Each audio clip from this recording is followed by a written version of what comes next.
अस्सलाम वालेकुम। मैं हूं कामरान बशीर और आप देख रहे हैं द कामरान टॉक्स। यहाँ पर हम बात करते हैं सियासत, मईशत और इंटरनेशनल रिलेशंस के ऊपर। आज हमारी ये पहली लॉन्ग वीडियो है। इससे पहले मैं शॉर्ट वीडियोस बना रहा था और ये आज हमारी पहली लॉन्ग फॉर्मेट वीडियो है। दफाई मुआहदे अक्सर हेडलाइन बनते हैं, लेकिन पाकिस्तान और सऊदी अरब का नया म्यूचुअल डिफेंस पैक्ट कुछ मुख्तलिफ है। इसमें पहली बार लिखा गया है एक पर हमला मतलब दोनों पर हमला। ये सिर्फ कोऑपरेशन नहीं बल्कि कलेक्टिव डिफेंस का ऐलान है। लेकिन सवाल यह है, क्या ये मुआहिदा हमें तहफ़्फ़ुज़ देगा या नई पेचीदगियों में उलझा देगा? मुस्लिम नेटो का ख्वाब पुराना है। भुट्टो के जमाने में मुस्लिम ब्लॉक की बात हुई। 2015 में जनरल राहील शरीफ ने इस्लामिक मिलिट्री काउंटर टेररिज्म कोalition की क़यादत की, लेकिन नतीजा ज्यादातर अलामती। ना मुस्तकिल कमांड बनी, ना रूल्स ऑफ एंगेजमेंट तय हुए और मुस्लिम दुनिया के अपने तजादात, सऊदी ईरान कशीदगी, तुर्की अरब रकाबत, कतर खलीज इख्तलाफात हर बार इत्तेहाद को तोड़ते रहे। आज हालात मुख्तलिफ हैं। कतर पर इसराइली हमला,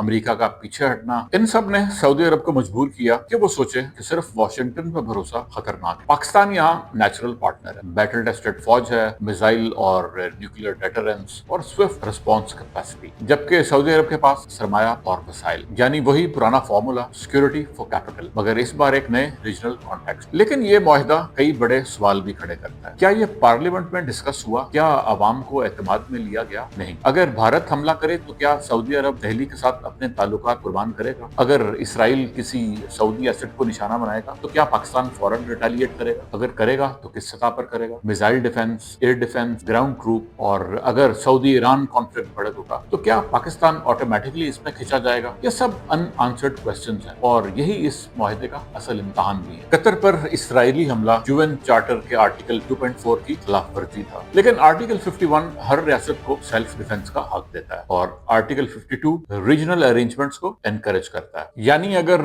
ओआईसी या मुस्लिम नेटो जैसा कोई इत्तेहाद बनता है तो ये इलीगल या एक्स्ट्रा यूएन नहीं होगा, बल्कि ये यूएन चार्टर के परफेक्टली अलाइंड और लेजिटिमेट होगा। लेकिन असल सवाल यह है, क्या मुस्लिम दुनिया सिर्फ प्रोटेस्ट और रेजोल्यूशंस पर इत्तेफाक करेगी या फिर वाकई इंस्टीट्यूशनल अरेंजमेंट्स भी बनाएगी जिससे बैनुल अक़वामी कानून की भी सपोर्ट हासिल हो? अगर ओआईसी वाकई रेलेवेंट बनना चाहती है तो इसे प्रोटेस्ट से आगे बढ़कर legal institutional collective defence mechanism build करना होगा। इस एग्रीमेंट के पोटेंशियल बेनिफिट्स क्या होंगे? पाकिस्तान का डिप्लोमेटिक और डिफेंस स्ट्रक्चर बढ़ेगा, सऊदी सरमायाकारी डिफेंस कोऑपरेशन को मजीद सस्टेन करेगी, इसराइल या भारत जैसे मुखालिफ स्ट्राइक करने से पहले सोचेंगे। इस एग्रीमेंट के कुछ रिस्क भी हैं, जैसे डेमोक्रेटिक लेजिटिमेसी का फुकदान है। कल को यमन या ईरान में कोई खंचाव पैदा होता है तो वो भी एक मसला है। डिफेंस स्पेंडिंग बढ़ेगी मगर अवामी खुशहाली स्टिल क्वेश्चनेबल रहेगी। तो आगे तीन रास्ते हैं। बेस्ट केस ये है कि एक क्लियर्ड मुस्लिम सिक्योरिटी सिस्टम बने जिसमें joint air defence, intelligence sharing और